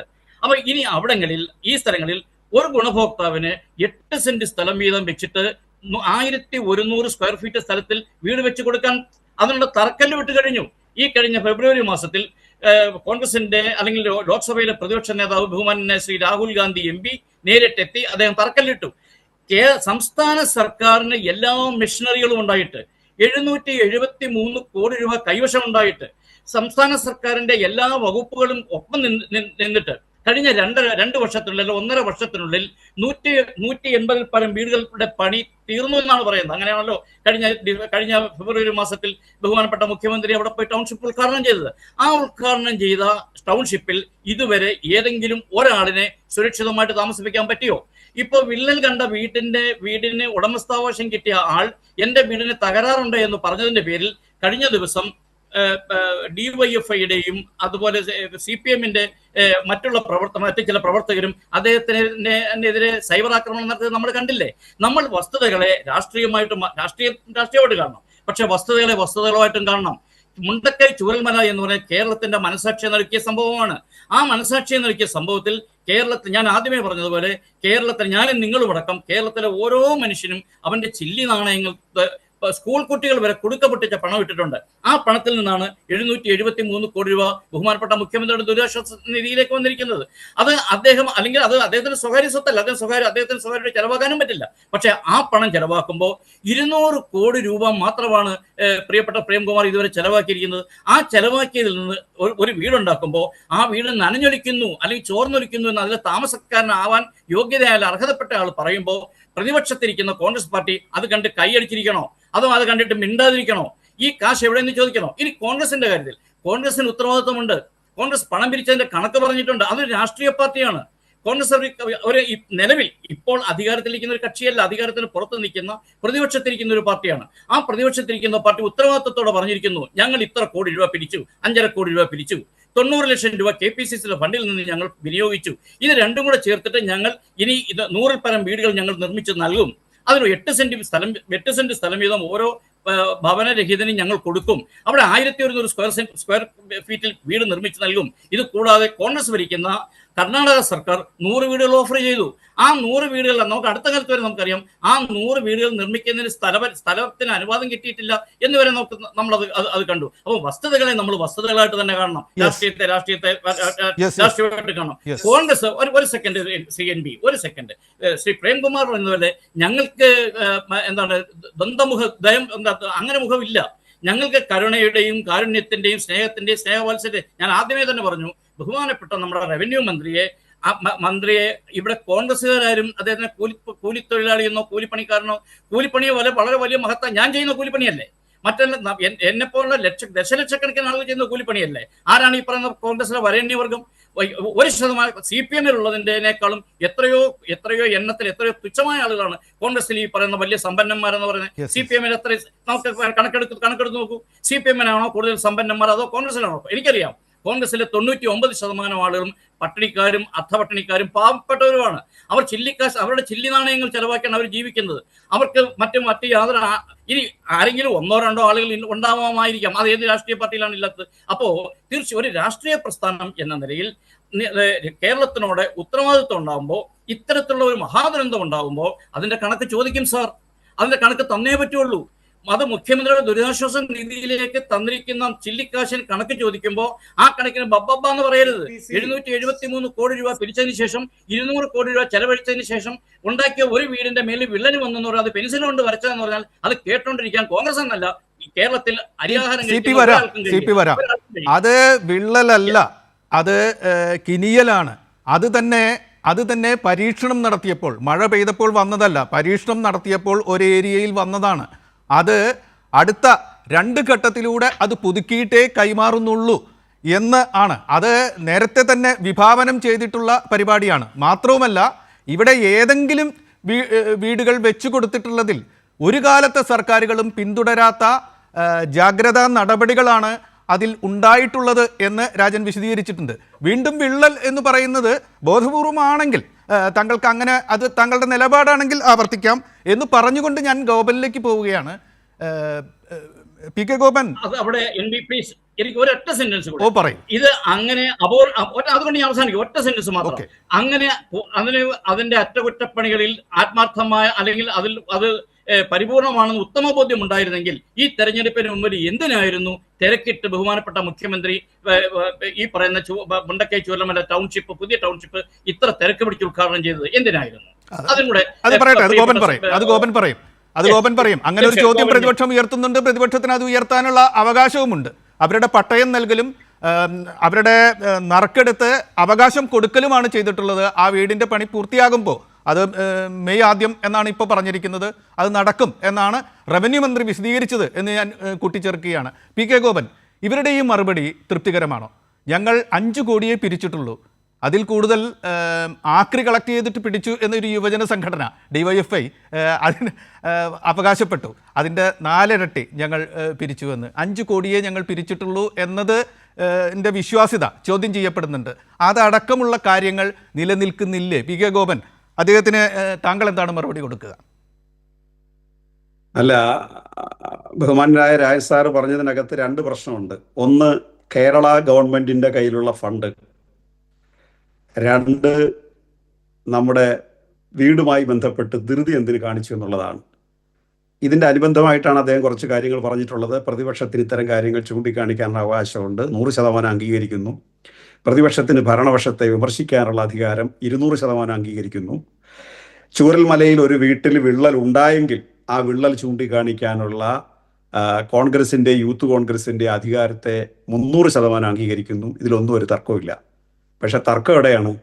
ഒന്ന്, അദ്ദേഹം പറഞ്ഞത് ശ്രീ രാജൻ ഇതിനെ വൈകാരികമായിട്ടെടുത്തു. അദ്ദേഹം ഇത് ചൂണ്ടിക്കാണിക്കാൻ വേണ്ടി ഇറങ്ങേണ്ട കാര്യമില്ല, എഞ്ചിനീയർമാരെ കൈയടിച്ച് വിളിച്ച് അവരെ കൊണ്ട് ഇത് ചെയ്യിക്കേണ്ടതാണ് എന്നാണ് പറഞ്ഞത്. അങ്ങനെയാണോ ചൂരൽമല ദുരന്തത്തിൽ ഭരണാധികാരികൾ ഇടപെട്ടത്? 5 മുതൽ 10 മന്ത്രിമാരെ വരെ കേരളത്തിൻ്റെ മുഖ്യമന്ത്രി അവിടെ രാത്രിക്ക് രാത്രി തന്നെ നിയോഗിക്കുകയാണ്. എല്ലാ മന്ത്രിമാരും അവിടെ പരമാവധി കേന്ദ്രീകരിച്ച് എപ്പോഴും 6-7 മന്ത്രിമാരവിടുണ്ട്. മറ്റുള്ളവർ ചെല്ലുമ്പോൾ മറ്റു മന്ത്രിമാർ പിൻവാങ്ങും. ഇതിൽ ഏറ്റവും പ്രധാനപ്പെട്ട ചുമതല വഹിച്ച ഒരു മന്ത്രി റവന്യൂ വകുപ്പ് മന്ത്രിയാണ്. അതുകൊണ്ട് അദ്ദേഹത്തിന് ചൂരൽമലയിലെ 410 വീടുകൾ കൈമാറുന്നവരുടെയും പേരെടുത്ത് വിളിക്കാൻ പറ്റുന്ന ബന്ധം അദ്ദേഹത്തിനുണ്ടായി. അപ്പോൾ അദ്ദേഹം കേൾക്കുകയാണ് ചൂരൽമലയിൽ കൊടുത്ത വീടിന് വിള്ളൽ. അത് നേരിട്ട് പോയി പരിശോധിക്കാൻ ചെല്ലുന്നു. ചെന്നപ്പോൾ അദ്ദേഹത്തിന് കാര്യം മനസ്സിലായി, ഇത് പോണ്ടിങ് ടെസ്റ്റാണ്. വീടിന് മുകളിൽ 24 മണിക്കൂർ മുതൽ 48 മണിക്കൂർ വരെ വെള്ളം സ്റ്റോർ ചെയ്ത് വെച്ചിട്ട് മഴക്കാലത്ത് വെള്ളം കിനിയുമോ? കാരണം എന്തുകൊണ്ടാണ് അവരുടെ ടെസ്റ്റ് നടത്തുന്നത്? 5 കൊല്ലത്തേക്ക് ഊരാളുങ്കൽ ലേബർ കോൺട്രാക്ട് സൊസൈറ്റിയുടെ ഉത്തരവാദിത്വമാണ് അവിടെ എന്ത് പരുക്കുണ്ടെങ്കിലും അത് പരിഹരിച്ചു കൊടുക്കുക എന്നുള്ളത്. അതുകൊണ്ട് തന്നെ വീട് കൈമാറുമ്പോൾ ഒരു പരുക്കും കൂടാതെ കൊടുക്കണം. പാലം പണിഞ്ഞിട്ട് വലിയ ടോറസ് ലോറിക്കകത്ത് ലോഡ് കയറ്റി ടെസ്റ്റ് നടത്തുന്നത് പോലെ ഇത് ടെസ്റ്റും സമയം മാത്രമാണ്. വീട് കൈമാറിയിട്ടില്ല. പട്ടയം കൊടുത്തിട്ടുണ്ട്, അവകാശം കൊടുത്തിട്ടുണ്ട്, വീട് കൈമാറിയിട്ടില്ല. അതുവരെ ഈ പാവപ്പെട്ട മനുഷ്യർക്ക് ജീവിക്കാൻ, ഒരു തൊഴിലെടുക്കാൻ ശേഷിയുള്ള ആൾക്ക് 300 രൂപ ദിനബത്ത കൊടുത്തുകൊണ്ടിരിക്കുകയാണ് സാർ. അതുപോലെ അവർക്ക് 6000 രൂപ വാടക കൊടുത്തുകൊണ്ടിരിക്കുകയാണ്. ഇന്ത്യ രാജ്യത്ത് ഇങ്ങനെ ഒന്ന് ചൂണ്ടിക്കാണിക്കാവോ? ഇനി ചൂരൽമല പോലൊരു ദുരന്തം ഇല്ലാത്തത് കൊണ്ടാണോ കർണാടകത്തിൽ വെളുപ്പിന് 4 മണിക്ക് ചെന്ന് ബുൾഡോസർ വെച്ച് വീടിളക്കി കളഞ്ഞത്? ഡൽഹിയിൽ BJP-ക്കാർ വീടിളക്കി കളഞ്ഞത് അങ്ങനെ ഒരു ദുരന്തം ഇല്ലാത്തത് കൊണ്ടല്ലേ? എന്നിട്ട് കർണാടക സർക്കാർ പറഞ്ഞത് 5 ലക്ഷം രൂപ തന്നാൽ നിങ്ങൾക്ക് വീട് തരാമെന്നാണ് പറഞ്ഞത്. ഇവിടെ 4 ലക്ഷം പട്ടയം കൊടുത്ത കൈകളാണ് രാജന്റെയും നമ്മുടെ ബഹുമാനപ്പെട്ട മുഖ്യമന്ത്രിയുടെയും. രാജ മിനിസ്റ്ററും ബഹുമാനപ്പെട്ട മുഖ്യമന്ത്രിയും കൂടി 2 ഭരണകാലത്തായിട്ട് 4 ലക്ഷം ആൾക്ക് പട്ടയം കൊടുത്ത കൈകളാണ് അവരുടേത്. അപ്പോൾ ഇതിൻ്റെ ഒരു വിഷമം അവർക്ക് മനസ്സിലാവും. കാരണം ഇതിൻ്റെ അധ്വാനം എന്താ? അങ്ങ് പറഞ്ഞു 1.5 വർഷമായിട്ട് ശ്രമിച്ചു എന്ന്. 1.5 വർഷമല്ല, ഈ വീട് പണി തുടങ്ങിയിട്ട് ആഗസ്റ്റ് മാസത്തിലാണ് തുടങ്ങിയത്, 4 മാസമേ ആയിട്ടുള്ളൂ. ഇതിന് ക്യൂറിംഗ് പീരീഡ് ഇല്ലേ സാർ? കോൺക്രീറ്റിന് ക്യൂറിംഗ് പീരീഡ് ഇല്ലേ? 10 അടി താഴ്ചയിലല്ലേ അവിടെ ബേസ്മെന്റ് ഫൗണ്ടേഷൻ കെട്ടിയത്? കാരണം നാളെ ഒരു ദുരന്തം ഉണ്ടാകുമ്പോൾ ഇതിനെ ബാധിക്കാൻ പാടില്ല. ഇനി ഭൂമി ഉണ്ടായിരുന്നോ സർക്കാരിന്റെ? ഇല്ല. സ്വകാര്യ മേഖലയിൽ നിന്ന് ഭൂമി എടുക്കാൻ തീരുമാനിച്ചപ്പോൾ അത് അക്വിസിഷന്റെ പ്രശ്നം വന്നു. അതുപോലെ തന്നെ ഡിസാസ്റ്റർ ഉൾപ്പെടുത്തിയാണോ എടുക്കുന്ന ക്വസ്റ്റ്യൻ വന്നു. അങ്ങനെ കോടതിയിൽ പോയപ്പോൾ കോടതിയിൽ നമ്മൾ പണം കെട്ടിവെച്ചു. സർക്കാരിന്റെ ഇച്ഛാശക്തിയും ബാധ്യതയില്ലേ? കോടതിയിൽ പണം കെട്ടിവെച്ചിട്ട് ഈ ഭൂമി വീണ്ടെടുത്തിട്ട് കരാർ കൊടുത്തതിന് ശേഷം ഇതിന്റെ പ്ലാനും മറ്റു കാര്യങ്ങളും എല്ലാം അംഗീകരിച്ച് നമ്മുടെ കേരളത്തിലാകെ മഴയാണ്. അത് ജനുവരി, മാർച്ച്, ഏപ്രിൽ മാസമേ ആയുള്ളൂ. പിന്നെ എന്തിന് വീട് കൊടുത്തു എന്നുള്ളത് അവർക്ക് എന്തിന് നിങ്ങൾ മുൻകൂട്ടി കൈമാറി എന്നുള്ളത്. 178 വീടിന്റെ പണി പൂർത്തിയായി. ബാക്കി അതിന്റെ എല്ലാ കാര്യങ്ങളും തീർന്നില്ലെന്ന് മാത്രമേ ഉള്ളൂ. അപ്പോൾ അവർക്ക് അതിൻ്റെ അവകാശം, ഞങ്ങൾ ഇത് വാക്ക് പാലിക്കും എന്ന് അവരെ ബോധ്യപ്പെടുത്തി അവർക്കത് കൊടുക്കുകയും ചെയ്തു. അവർക്ക് അതിൻ്റെ പണവും കൊടുത്തുകൊണ്ടിരിക്കുകയാണ്. ഇതാണ് അതിനകത്ത് രാജമിനിസ്റ്റർ ചെയ്തൊരു കാര്യം. ഇത് എഞ്ചിനീയറെ കൊണ്ടുവന്ന് ഈ വരം വായിപ്പിക്കുക എന്നുള്ളതല്ല അവിടെ ചെയ്യേണ്ടത്. ഒരു ഉത്തരവാദിത്തപ്പെട്ട മന്ത്രി, അവരോടൊപ്പം ചേർന്ന് നിൽക്കുന്ന ഒരു മന്ത്രി, അദ്ദേഹം എടുത്ത നിലപാട് പൊതുവെ ശ്ലാഘിക്കപ്പെടും. ഒരു 10 വർഷം കഴിയുമ്പോൾ രാജ് സാർ ഈ ചർച്ചയിൽ പങ്കെടുക്കുകയാണെങ്കിൽ അന്ന് ഏത് മന്ത്രി, ഏത് ഭരണാധികാരി ഇരുന്നാലും ഇങ്ങനെ ഒരു പ്രശ്നം ഉണ്ടാകുമ്പോൾ ചൂണ്ടിക്കാണിക്കാൻ പോകുന്ന മാതൃക അന്നത്തെ ഗവൺമെന്റ് ചെയ്ത കണ്ടോ? എത്ര മാതൃകാപരമായിട്ടാണ് അവർ കൂടെ നിന്ന് ഇതിനു വേണ്ടി ചെയ്തത് കണ്ടോ? ഇപ്പൊ എന്താ നിങ്ങൾ ചെയ്യാത്തതെന്നായിരിക്കും ചോദിക്കാൻ പോകുന്നത്. ഭാവിയിലേക്കുള്ള ഒരു ഡെപ്പോസിറ്റാണ് ശ്രീ കെ രാജൻ, പൊതുപ്രവർത്തകർക്കുള്ള ഡെപ്പോസിറ്റാണ് ഇവിടെ നടത്തിയെന്നുള്ളതാണ്. ഇനി രണ്ടാമത് അങ്ങ് ചോദിച്ചത്, സർക്കാരിന്റെ ഡിസാസ്റ്റർ മാനേജ് ഫണ്ട് CMDRF എന്ന് പറയുന്ന ഫണ്ട് ഹൈക്കോടതിയുടെ നിരീക്ഷണത്തിലാണെന്ന് അറിയാൻ വയ്യാത്ത ആളല്ല രാജൻ സാർ. നേരെ മറിച്ച് പ്രധാനമന്ത്രിയുടെ ഫണ്ട് ഒരു കോടതിയുടെ നിരീക്ഷണത്തിലല്ല. നിങ്ങൾക്ക് 10 രൂപ ബഹിരാകാശ രേഖ കൊടുത്താൽ എത്ര ഫണ്ടുണ്ട്, എവിടെ നിന്നെല്ലാം വന്നു, എന്തിന് ചെലവഴിച്ചു എന്ന് കൃത്യമായിട്ട് കണക്കുണ്ട്. സർക്കാരിന്റെ കണക്ക് എന്തെന്ന് ചോദിച്ചിട്ട് ഞങ്ങളുടെ കണക്കും ആയിട്ട് അതിനെ, അല്ലെങ്കിൽ സർക്കാർ പിരിച്ചിട്ടുള്ള പണം 140 കോടിയോളം രൂപ CPM-മായി ബന്ധപ്പെട്ടവർ മാത്രം ആ ഫണ്ടിലേക്ക് കൊടുത്തിട്ടുണ്ട്. നിങ്ങളുടെ വയനാട് MP 50 രൂപ കൊടുത്തിട്ടില്ലെന്ന് അങ്ങ് ഓർക്കുന്നതല്ലതാ കേട്ടോ. ഈ കേരളത്തിൽ ഒന്ന് മത്സരിച്ച് ജയിച്ച വയനാട്ടിലെ 2 MP-മാരും, ആര്? രാഹുൽ ഗാന്ധി കൊടുത്തിട്ടില്ല, പ്രിയങ്ക ഗാന്ധി കൊടുത്തിട്ടില്ല. 2 തരത്തിൽ കൊടുത്തിട്ടില്ല. ഒന്ന് പേഴ്സണലായിട്ട് ഫണ്ട് കൊടുത്തിട്ടില്ല, MP ഫണ്ടിലൊന്നും കൊടുത്തിട്ടില്ല. കേരളത്തിലെ എല്ലാ ഇടതുപക്ഷ MP-മാരും MP ഫണ്ടിൽ നിന്ന് കൊടുത്തു. കേരളത്തിലെ എല്ലാ MLA-മാരും മന്ത്രിമാരും അവരുടെ MLA ഫണ്ടിൽ നിന്ന് കൊടുത്തു. ഇത് കൂടാതെ പേഴ്സണലായിട്ട് പൈസ കൊടുത്തു. ഇപ്പൊ രാജമിനിസ്റ്ററുടെ പാർട്ടിയിൽപ്പെട്ട സുനീർ അന്ന് അദ്ദേഹം പൈസ കൊടുത്തു, ജോൺ ബിട്ടാസ് കൊടുത്തു, കെ രാധാകൃഷ്ണൻ കൊടുത്തു, എല്ലാവരും കൊടുത്തു. മുഖ്യമന്ത്രി ഉൾപ്പെടെയുള്ളവർ അവരുടെ ശമ്പളത്തിൽ നിന്ന് പൈസ കൊടുത്തു. ആ പൈസ എല്ലാം അതുപോലെ അവിടെ ഉണ്ട്. അതുകൊണ്ട് അതിനൊരു കോട്ടവും വരുത്തത്തില്ല. കാരണം അത് കൈകാര്യം ചെയ്യുന്നത് യൂത്ത് കോൺഗ്രസിന്റെ സംസ്ഥാന നേതൃത്വമല്ല, മറിച്ച് കേരളത്തിലെ ഗവൺമെന്റാണ്. ഈ ചർച്ച ഉപസംഹരിക്കാൻ നിങ്ങൾക്ക് എന്ത് പറയാനുണ്ട് എന്നത് മാത്രമാണ് ചോദ്യം. ഡോക്ടർ പ്രേംകുമാർ. അതായത് ഞാൻ നേരത്തെ പറഞ്ഞല്ലോ, എനിക്ക് ഇതിനകത്ത് രാജൻ മിനിസ്റ്ററോടും ഡോക്ടർ PK ഗോപനെ പോലെയുള്ള ആളുകളോടുള്ള വിയോജിപ്പ് എന്താണെന്ന് വെച്ചാൽ, അവരൊക്കെ ഇപ്പോഴും കോൺഗ്രസ്സുകാർക്ക് കാര്യങ്ങൾ, വാസ്തവങ്ങൾ പറഞ്ഞാൽ അവർ മനസ്സിലാവുമെന്നുള്ള അന്ധവിശ്വാസം കഴിയുന്ന ആളുകളാണ്. കേരളത്തിലെ മഹാഭൂരിപക്ഷം മാധ്യമങ്ങളും അവരോട് വാസ്തവങ്ങൾ പറഞ്ഞുകൊണ്ടിരിക്കുക. അതിന്റെ ഭാഗമായിട്ടാണ് ഇപ്പോൾ ഉറച്ചു നോക്കണമൊക്കെ. ഇവരൊന്നും തന്നെ വാസ്തവം അറിയാത്തത് കൊണ്ടല്ല. നോക്കൂ, ഇവിടെയുള്ള കോൺഗ്രസിന്റെ പ്രതിനിധി പോലും പച്ച കള്ളം പറയുന്നുണ്ടോ? വീട് ചോർന്നൊലിക്കാൻ വയനാട്ടിൽ മഴ പെയ്തിരുന്നുവോ? അവിടെ പോണ്ടിങ് ടെസ്റ്റ് നടത്തിയത് എന്തിനാണ്? പോണ്ടിങ് ടെസ്റ്റ് നടത്തിയത് ചോർച്ചയുണ്ടാവാം എന്നുള്ള സംശയത്തിലാണ്. ഉണ്ടെങ്കിൽ അത് കണ്ടുപിടിച്ച് പരിഹരിക്കാൻ വേണ്ടിയിട്ടാ. അതേ ഇവിടുന്ന് പറയുന്നത് എന്താണ്? ചോർച്ച ഉണ്ടായ വീട് എന്നാ പറയുന്നത്. കർണാടക 100 വീട് കൊടുക്കുമെന്ന് പറഞ്ഞിട്ടുണ്ട്. അതിനുള്ള സ്ഥലം സർക്കാർ കൊടുത്തിട്ടില്ല എന്നുള്ള പച്ചക്കള്ളം ഇവിടെ എന്ന് പറയുന്നത് NBC കേട്ടിരിക്കുന്നു, മിണ്ടാതെ കേട്ടിരിക്കുകയാണ്. കർണാടക അങ്ങനെയാണോ പറഞ്ഞത്? 100 വീടുണ്ടാക്കാനുള്ള കാശ് കൊടുക്കുക, അതിന്റെ പകുതി കാശ് കൊടുത്തിട്ടുണ്ട്, ബാക്കി അവർ കൊടുക്കുക. ഇത് കർണാടക സർക്കാർ കൊടുക്കുന്നതാണ്. നിങ്ങൾക്ക് എന്താണ് അതിൽ കാര്യം? കർണാടക സർക്കാർ എന്ന് പറഞ്ഞാൽ കോൺഗ്രസ് ആണോ? കേരള സർക്കാർ എന്ന് പറഞ്ഞാൽ CPM അല്ലാത്തതുപോലെ തന്നെയല്ല. അതെങ്ങനെയാണ് നിങ്ങളുടെ കണക്കിൽ കൂട്ടുക? ലീക്കേജ് അല്ലാത്ത സാധനം കണക്ക് ചോദിക്കണം. നിങ്ങൾ എന്തിന്റെ കണക്കാ ചോദിക്കേണ്ടെന്ന് അറിയോ? സണ്ണി ജോസഫ് പറയുന്നത് 5 കോടി രൂപയെ പിരിച്ചിട്ടുള്ളൂ, 6 കോടി രൂപയുടെ സ്ഥലം വാങ്ങിച്ചിട്ടുണ്ടെന്നാ. അങ്ങനെയാണ് നിങ്ങൾ VD സതീശനോട് കണക്ക് ചോദിക്കണം. അയാൾ എന്താ പറയുന്നത്? പ്രോജക്റ്റ് കഴിഞ്ഞതിന് ശേഷം കണക്ക് പറയുന്നു, ഇപ്പോഴും പറയുന്നു 1 കോടി രൂപ കടത്തിലുള്ളപ്പോൾ നിങ്ങൾ എന്തിനാണ് ഈ ഗാന്ധിമാരെ കൊണ്ടുവന്ന് തറക്കല്ലിട്ട് നാട്ടുകാരോട് കള്ളം പറഞ്ഞതെന്നതിന് കണക്ക് ചോദിക്കണം. ഈ പറഞ്ഞ നൗഫലിനോട് ചോദിക്കണം. അയാൾ കോൺഗ്രസ്സുകാരനാണല്ലോ. സർക്കാർ ഉണ്ടാക്കിയ വീടിൽ കുഴപ്പമുണ്ടായിട്ട് പോലും നൗഫൽ എന്താ പറയുന്നത്? ഞാൻ സർക്കാരിന്റെ വീട്ടിൽ തന്നെ നിൽക്കും, കോൺഗ്രസിന്റെ വീട്ടിലേക്ക് ഇല്ല എന്നാണ്. എന്നിട്ട് ഇപ്പോഴും വന്ന് ഇതേ ന്യായം അദ്ദേഹം പറയുന്നത്. മാങ്കൂട്ടം പോലുള്ള ആഭാസന്മാർ പറയുന്ന കാര്യങ്ങൾ സാഹിത്യ ഭാഷയിൽ ചമൽക്കാരത്തിൽ പറയുന്ന ആളുകളാണ് കോൺഗ്രസിന്റെ അകത്ത് ഏറ്റവും വൃത്തികെട്ട കക്ഷികൾ. മറ്റവരെ നമുക്ക് കൃത്യമായിട്ട് മനസ്സിലാവും. സ്വർണം കട്ടത് അരപ്പ എന്ന് പറഞ്ഞ് രാഹുൽ ഗാന്ധി പ്രസംഗിച്ചു പോയ സമയത്ത് സോഷ്യൽ മീഡിയയിൽ വന്നൊരു ട്രോൾ ഉണ്ടായിരുന്നു, വീട്ടിൽ പോയി ചോദിച്ചാൽ മതി എന്നുള്ളത്.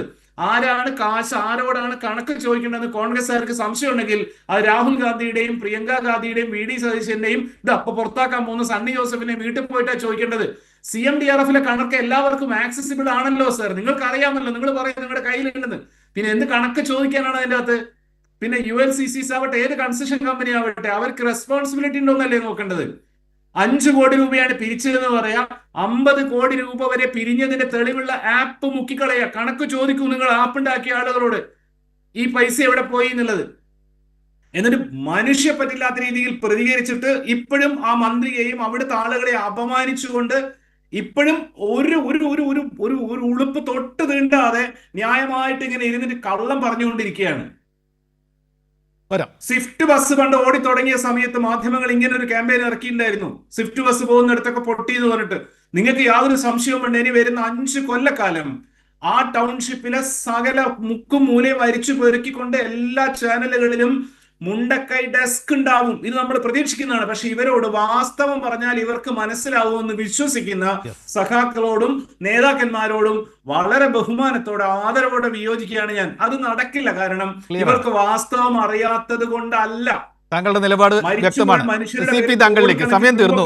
പ്രേംകുമാർ, സമയം തീരുകയാണ്.